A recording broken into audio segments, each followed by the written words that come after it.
tahun yang lalu ada seorang wali Tuhan, kita bilangnya utusan Tuhan, lahir ke dunia bernama Baha'u'llah, makanya namanya Bahai. Bahai itu pengikut Baha'u'llah. Dan Baha'u'llah itu membawa ajaran pentingnya itu adalah persatuan umat manusia. Oh ya, itu agamanya pertama kali ada di Iran, di Persia.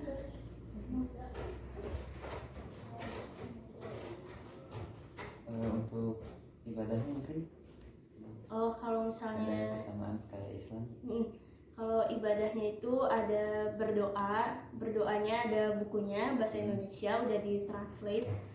Itu bisa dibaca oleh semua agama, semua kalangan, karena kan tadi misinya persatuan kan.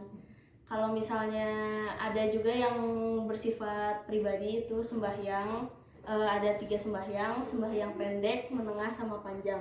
Kalau misalnya pendek itu 1 hari kita bisa milih ketiga itu, mau hari ini mau pendek, menengah, atau panjang.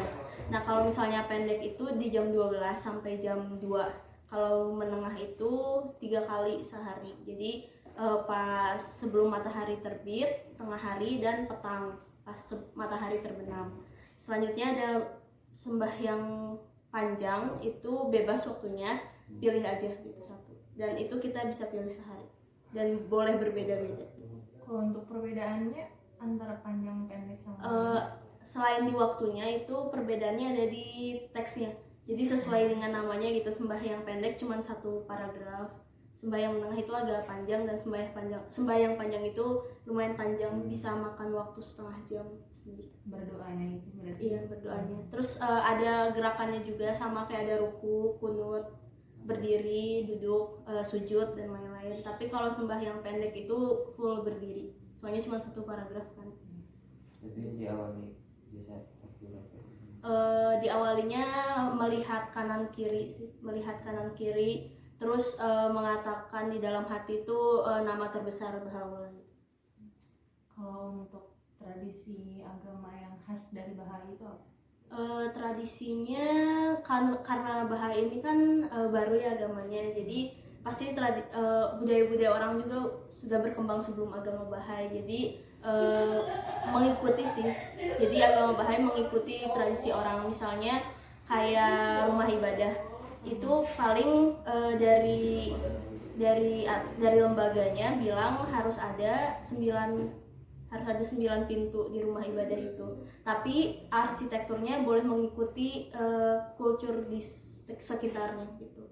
Soalnya ini kan rumah ibadah bukan punya umat Bahai gitu, tapi punya orang di sekitarnya. Jadi orang di sekitarnya harus ikut andil gitu dalam pembuatan rumah ibadah ini. Jadi kalau untuk agama lain yang mau berdoa di situ terbuka gitu? Terbuka. Jadi filosofinya itu ada 9 pintu masuk ke dalam satu ruangan yang sama. Jadi nggak mengkhususkan untuk Bahai aja. Jadi ada rumah ibadah yang bentuk gereja, bentuk lebih ke arsitektur kulturnya. Kayak misalnya di Kamboja ada, itu terbuatnya dari batu-batu di sekitar situ gitu. Terus ada kolam besar. Kalau untuk di Indonesia sendiri belum ada ya? Belum.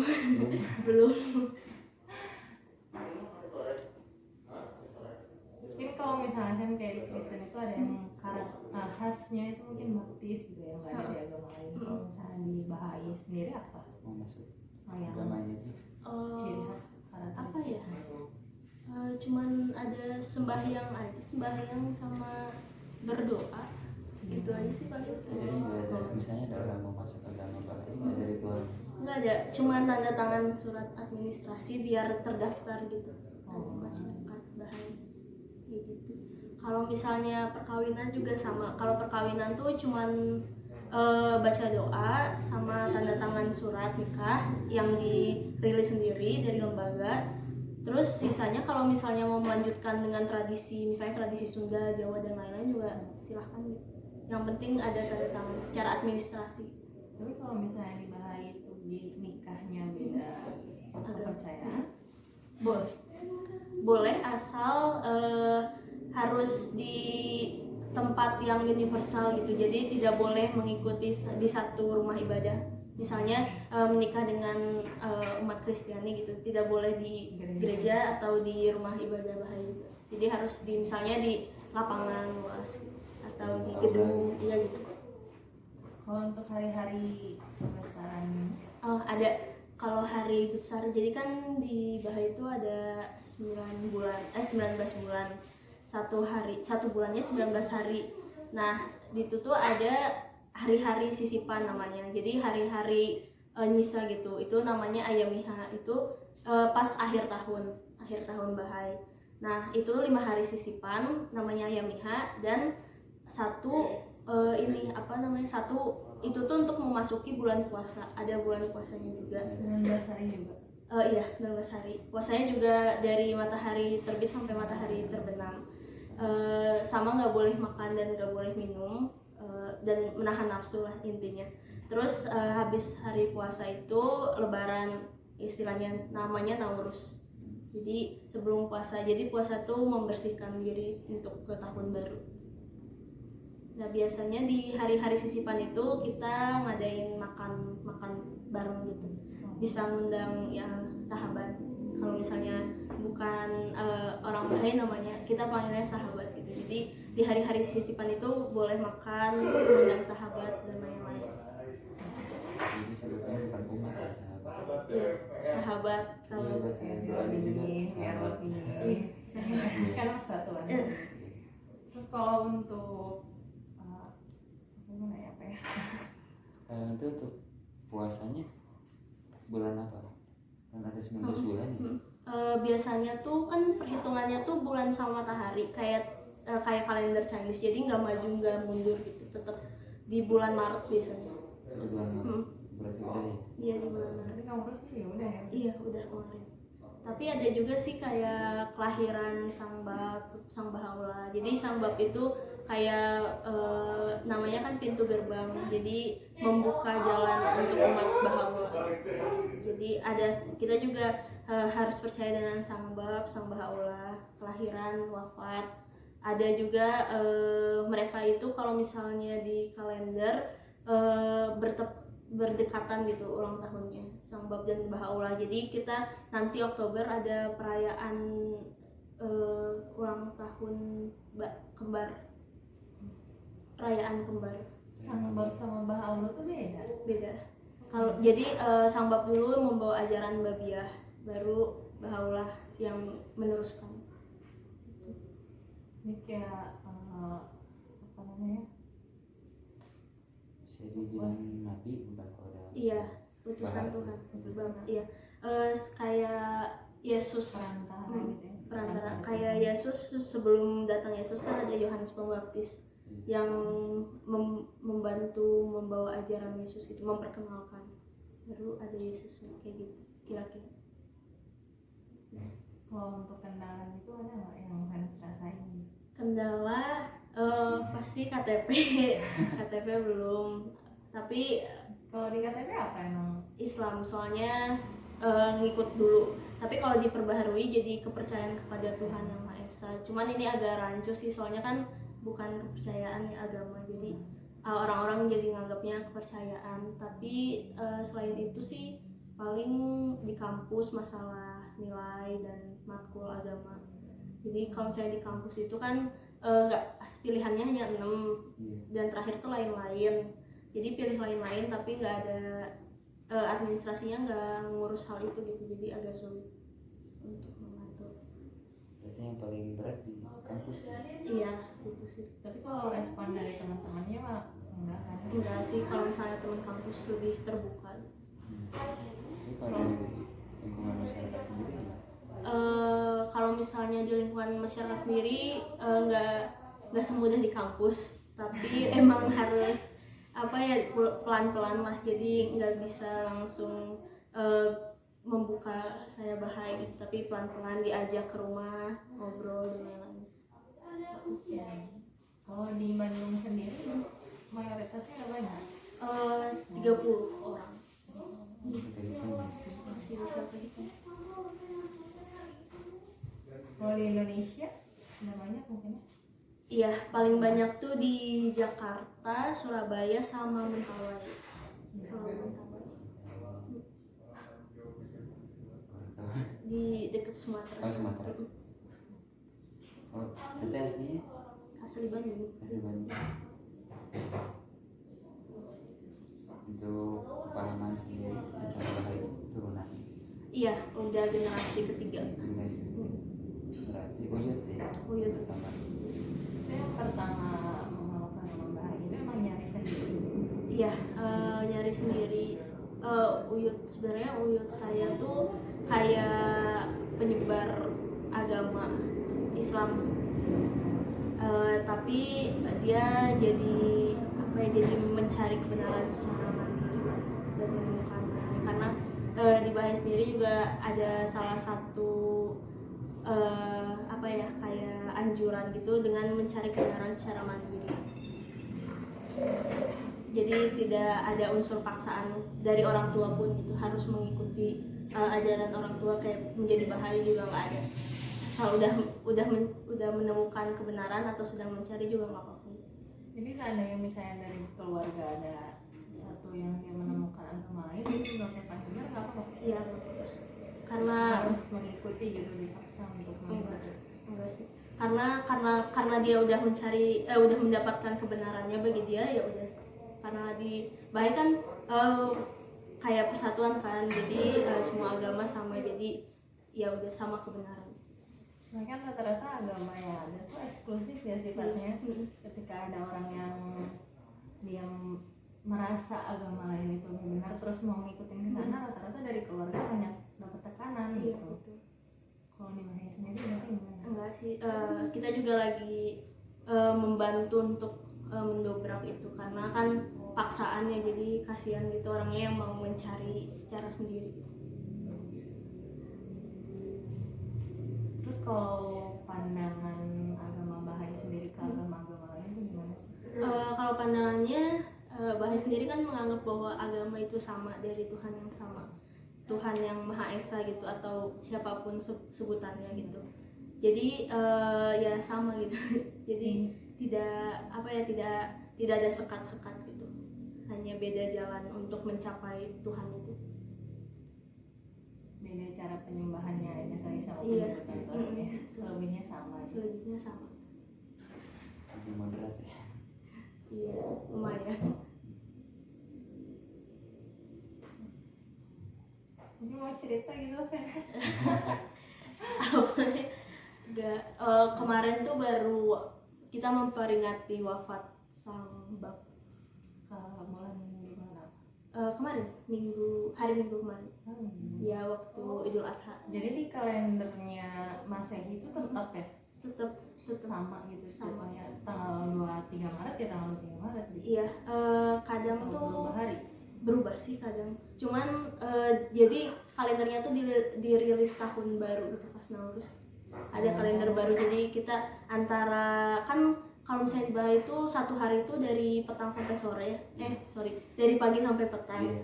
Jadi kalau Harinya. pergantian harinya. Jadi kadang kalau misalnya ada perayaan atau ada SSH itu kayak, jadi setiap bulan tuh kita kita bertemu dengan majelis rohani setempat gitu kan. Di Bahaya nggak ada pemimpin agama, adanya lembaga administrasi, itu majelis rohani setempat, isinya 9 orang. Nah, setiap bulan, setiap 19 hari kita bertemu dengan MRS untuk kayak ada keluhan atau ada masalah atau hanya ingin berbagi tentang penyampaian dan lain-lain, itu boleh ke MRS. Nah itu tuh kadang mau di hari, misalnya jatuhnya di tanggal 2 atau 3, itu bisa di tanggal 2 sore atau di tanggal 3 pagi gitu. Kadang gitu. Jadi tahun setiap selesai Nauruz ada keluar kalender baru. Iya, ada kalender baru. Kalau untuk majelis lembaga administrasi di Bandung gimana? Belum ada ininya sih, belum ada kantornya. Cuman kadang di Dadali 2 di Raja Wali.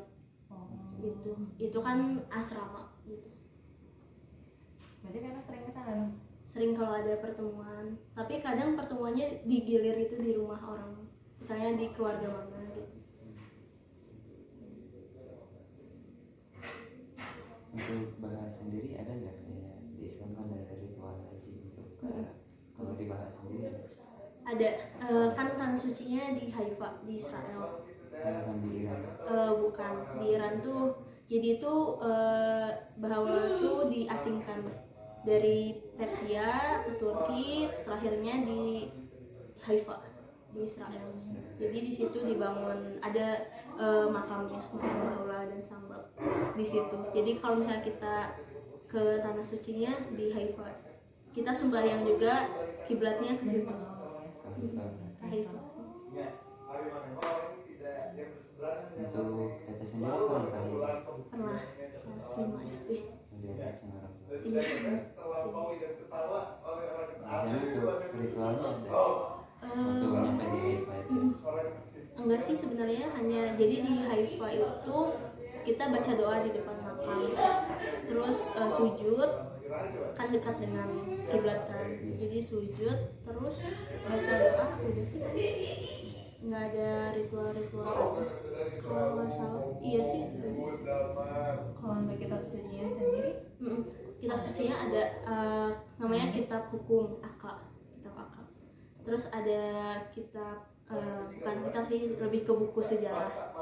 Jadi bukunya nggak dikitabkan buku sejarahnya. Yang dikitabkan tuh ada kitab Aka, ada kitab ikon, itu isinya tuh Bahawallah menjelaskan Al-Quran kepada pamannya.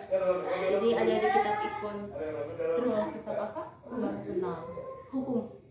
Iya, lebih ke hukum apa yang boleh dan tidak boleh, dan ada penjelasannya gitu di belakang. berarti hampir sama ya, ada halal haramnya juga.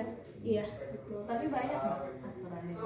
Kalau misalnya menyangkut yang dikonsumsi itu makanan nggak ada, tidak dihapuskan kecuali minum alkohol yang memabukkan, yang bikin candu, narkoba, kecuali untuk memang untuk medis gitu. Kalau medis nggak apa-apa. Kalau selain yang dikonsumsi, apa hal salah satu contohnya yang haram, yang nggak boleh? Yang nggak boleh tuh bergabung ke partai politik.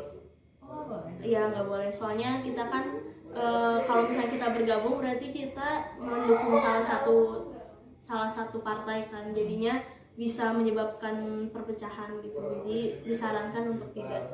Itu sih. Terus ada paling beralkohol, berzina. Jadi untuk konsumsinya untuk makanan nggak ada larangan. Makanan nggak ada, minuman paling yang tadi paling itu. Terus tidak boleh debat dalam. Iya, jadi kalau misalnya ada perlombaan debat itu nggak boleh, soalnya kita kan memihak satu pihak gitu, satu sisi yang pengen menang, jadi itu kan nggak boleh, harusnya netral. Terus nggak boleh berdemonstrasi gitu atau menyatakan ketidaksetujuan pada pemerintah. Jadi demo itu Iya. dilarang. Berarti nggak sih orang ikutan ya kalau ada aksi ya? Iya sih nggak apa-apa. Padahal gatel gitu, tapi ditahan. Harus taat. Iya. Ada berapa gitu jumlah kitab sucinya? Sebenarnya banyak, cuman yang udah ditranslate itu sih yang ke Indonesia. Sebenarnya banyak tapi masih di bahasa Persia, jadi harus ditranslate ke Inggris baru bisa ke Indonesia. Itu kita pakai itu sendiri penulisnya sih. Bahawallah langsung. Abdul Baha anaknya, anak pertama, dan Shogi Effendi itu cucu pertamanya. Jadi untuk bisa menghindari dari perpecahan karena aliran berbeda pandangan, jadi Bahawallah mewariskan siapa yang akan melanjutkan dari Bahawallah ke Abdul Baha anaknya yang pertama, lalu ke Shogi Effendi cucunya yang pertama. Dari Shogi Effendi itu udah ada warisan bahwa diturunkan ke BKS, Balai Keadilan Sedunia, kayak lembaga administrasi tertinggi, soalnya cakupannya kan dunia, isinya 9 orang dan dipilih voting misalnya. Ada di mana ini? Ada di Haifa, kantornya di Haifa. Sama kayak MRS juga pemilihannya voting. MRS itu bertanggung jawabnya ke nasional, MRN, Majelis Rohani Nasional, 9 orang juga di voting. Kalau untuk yang di Haifa tahu nama-namanya? Enggak, 9 orang. Kurang tahu, soalnya kan berganti kan. Untuk pemuka agamanya ada kayak ustaz gitu? Nggak ada sih. Oh nggak ada di Iya, sini. jadi lebih ke BKS. Nanti BKS tuh ngasih surat ke MRN ke MRS. Jadi untuk mengetahui pemahaman agamanya Eh, jadi sendiri dari diskusi. diskusi. Jadi ada kelompok diskusi, ada buku sejarah, kadang ada buku Ruhi Institut. Jadi kalau misalnya di Bahaya itu ada Institut Ruhi, itu menambah pemahaman. Ada buku 1, kalau yang udah diterjemahin tuh dari buku 1 sampai 10. Buku 1-nya itu berbicara tentang roh, buku 2 pengabdian, beda-beda temanya. Dan itu tuh kita belajar gitu, diskusi. Ada satu fasilitator yang memandu. Nah, fasilitatornya itu yang udah beres bukunya. Jadi kalau misalnya aku udah beres buku 1, aku mau buka kelompok belajar baru, aku bisa memandu gitu. Terus dan itu gak hanya umat Bahaya juga. Jadi misalnya Teteh udah selesai buku 1, mau buka kelompok belajar ya nggak apa-apa. Tapi memang bukunya dikeluarkannya dari lembaga Bahaya, Institut Ruhi namanya, kelompok belajar. Tapi kalau misalnya ada dari agama lain mau belajar agama Bahaya itu memperdalamnya kemana nanyanya? Nanyanya ke MRS lah. Iya, Tapi bisa juga ke mungkin ke masyarakat Bahayanya gitu. Bisa kayak sekarang gitu. Soalnya emang kalau misalnya kadang ada pertemuan kita role play gitu, penyampaian biar ada yang nggak salah untuk penyampaian.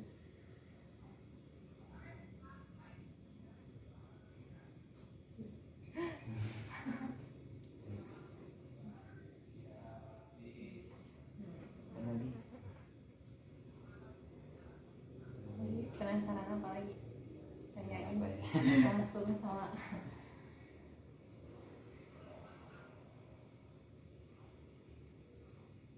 Kalau untuk percaya sama selain Tuhan, apa lagi yang harus dipercayai? Surga neraka gitu mungkin, atau Iya. Kalau misalnya Tuhan, jadi kalau misalnya percaya Tuhan yang Maha Esa, yang lain, pokoknya entitas tertinggi itu. Terus ada utusan-utusan Tuhan, jadi harus percaya dari Musa dan utusan Tuhan lainnya, Musa, Nabi Muhammad, Yesus dan lain-lain. Itu harus percaya.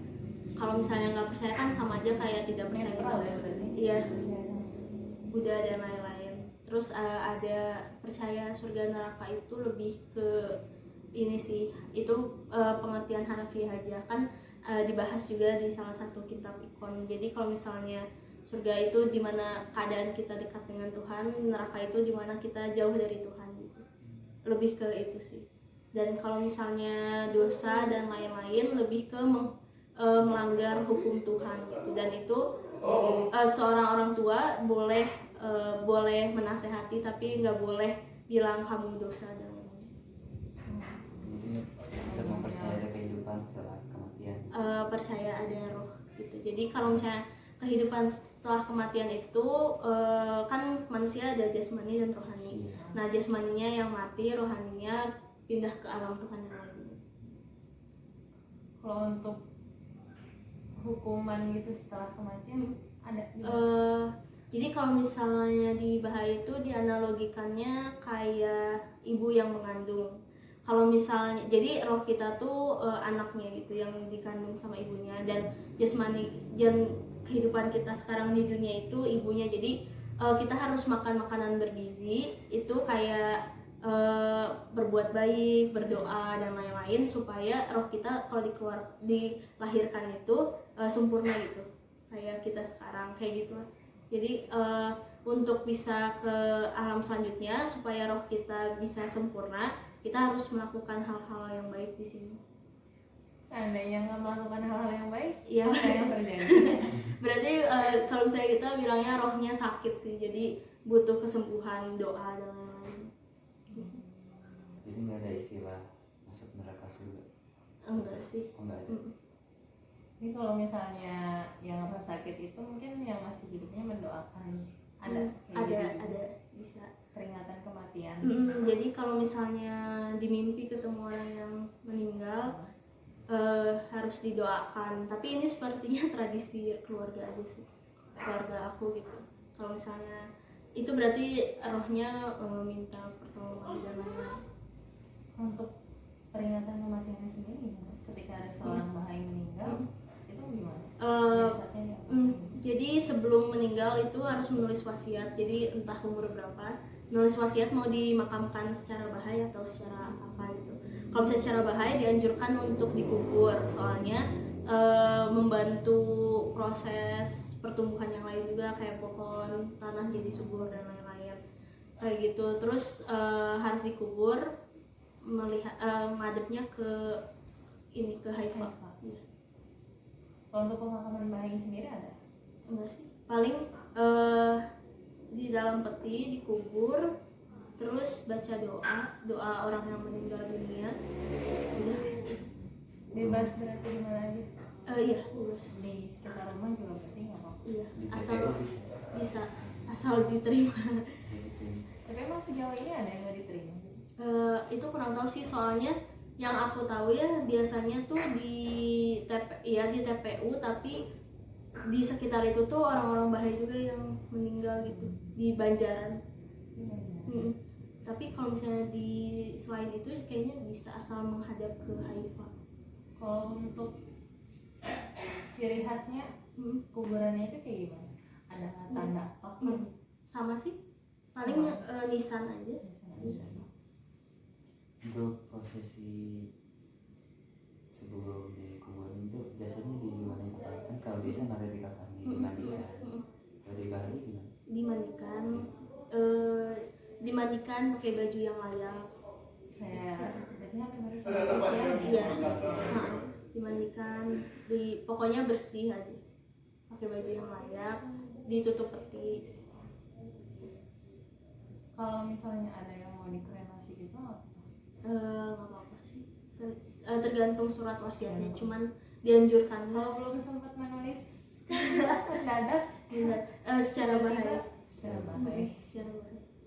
Jadi walaupun kremasi juga nggak ada masalah. Iya, kalau misalnya secara tiba-tiba paling ke ini lagi, ke keluarga lagi ditanyakan. Putusannya gimana? Iya, ke keluarga lagi.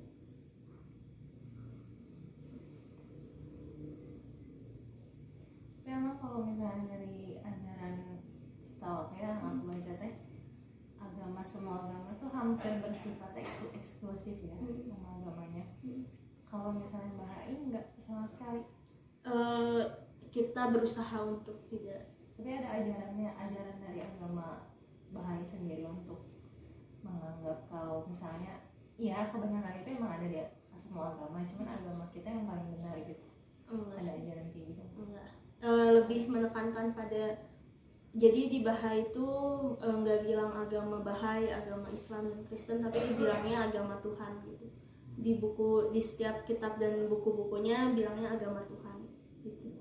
Satu entitas agama itu pancaran dari satu entitas yang realitas tertinggi. Iya, betul.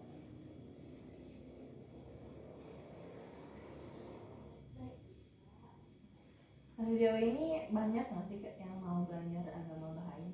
Yang Banyak. Belajar terus yang mau tahu. Belajar. Pas kemarin aku kan ke Pati, terus ada seorang yang meneliti tentang agama Bahai, dan akhirnya dia jadi bagian dari keluarga, tapi tidak masuk agama Bahai, hanya dianggap keluarga karena menelitinya cukup lama gitu jangkanya untuk skripsi. Banyak sih yang meneliti untuk skripsi dan lain-lain. Ada juga yang hanya penasaran dan ingin belajar.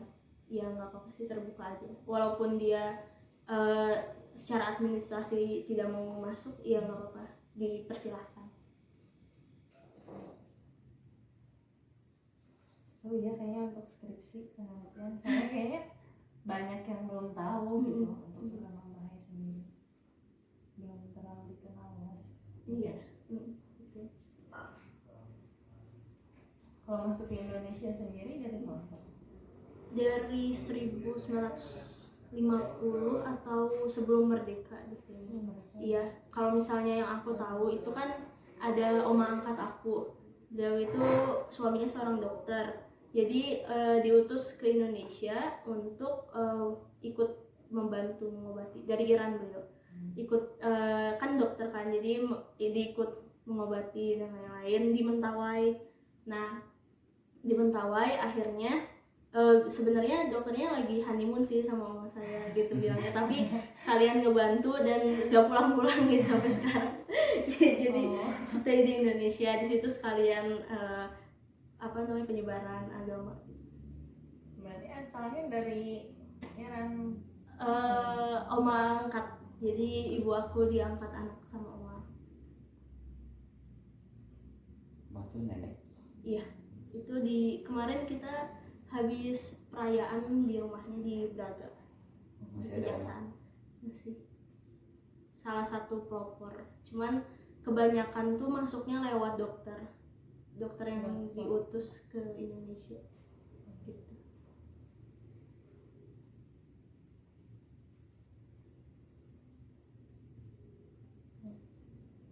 Lagi udah. Mungkin ada kesan atau pesan dari Teteh sendiri Apa pada agama Tuhan lainnya. Pokoknya kalau misalnya di Baha itu menganggap karena tidak ada semuanya yang salah itu, jadi bersatu aja. Bersatu. Jadi menentang keras segala perbuatan ini ya, rasis kayak gitu. Iya, itu salah satunya. Mendobrak juga kayak kesetaraan gender, harus setara. Salah satu ajarannya itu tentang kesetaraan gender. Terus menghapus ageism. Jadi kalau misalnya dulu waktu aku masih kecil, masih remaja tuh umur, kalau di Baha itu umur dari 11 sampai 14-15 itu udah diajak musyawarah sama MRS, boleh menyampaikan pendapat dan boleh membagikan ceritanya gitu, dan pasti didengar. Ya menurut aku sih kalau misalnya sekarang tuh orang lebih, kalau kesan-kesan dari aku sih lebih ini aja, mendengar dan meresapi baru berbicara kayak gitu sih. Salah satu langkah untuk perdamaian. Jadi berpikir sebelum berbicara gitu. Iya, berpikir sebelum berbicara. Tapi kalau masyarakat di sekitar Venus, di sekitar rumah Venus udah menerima kan ya? Di kompleks sih jarang sih yang tahu aku, soalnya aku juga jarang bergaul dengan sekitar rumah gitu. Tapi kalau di kampus ya udah tahu beberapa itu. Aku juga sempet ada di fase yang gak mau ngasih tahu ke orang gitu, karena sempat mendapat perlakuan yang berbeda dari teman. Itu pas SD sih, SD SMP. Jadi di lingkungan dari TK sampai SMA itu aku nggak bilang sih, tapi aku bilangnya ke teman-teman terdekat. Tapi waktu kuliah itu baru mencoba. Coba terang-terangan gitu ya. Iya, Oh, alasan masuk Jawa Taruh sendiri diajak Ikut tapi event gitu. ikut event gitu. oh dari event terus jadi masuk ya? Iya, tapi lumayan sih, beberapa visinya kan sejalan dengan visi agama, jadi dilanjutkan. Sama dari keluarga juga dapat dukungan gitu. Iya.